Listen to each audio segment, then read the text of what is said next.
কৃষ্ণ নতুন একটি ভিডিওতে আমি আপনাদেরকে স্বাগত জানাই। আমার নাম সুজয় নৃসিংহ, সুজয় ব্লগার টিভি। নতুন নতুন ভিডিও পেতে চ্যানেলটিকে সাবস্ক্রাইব করুন, বেল আইকনে ক্লিক করুন, সুজয় ব্লগার টিভির সদস্য হয়ে যান।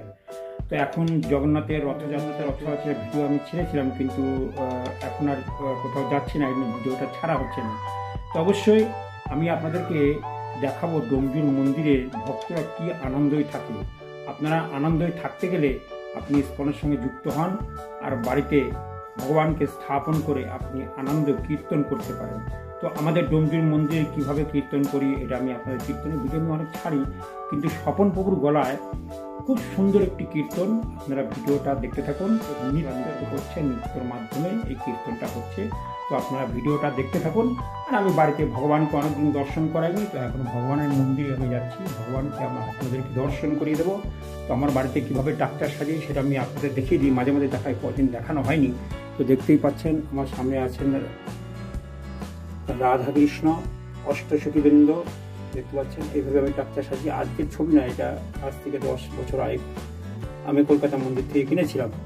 আর এখানে দেখতে পাচ্ছেন পঞ্চতত্ত্ব রূপে মহাপ্রভু এই জগতে এসেছিলেন জীব জগৎকে উদ্ধার করবার জন্য। আর এখানে দেখতে পাচ্ছেন জগন্নাথ, সুভদ্রা, বলরাম।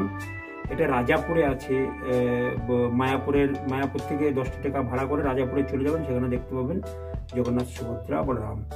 আর এখানে নৃসিংহ ভগবান, বিঘ্ন বিনাশকারী নৃসিংহ ভগবান।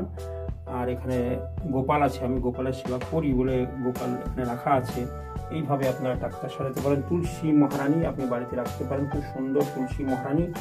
আর এখানে পরম বৈষ্ণব আছে, আর এখানে গুরু পরম্পরা, বুঝতে পারছেন কত সুন্দরভাবে বিরাজিত হয়ে আছে। আপনারা এইভাবে সুন্দরভাবে বাড়িতে আলোক্য সেট করুন। আর এখানে অভয় চরণারবিন্দ, ভক্তি বেদান্ত স্বামী শিল প্রভুপাদ, এখানে জয় পতাকা স্বামী গুরু মহারাজ।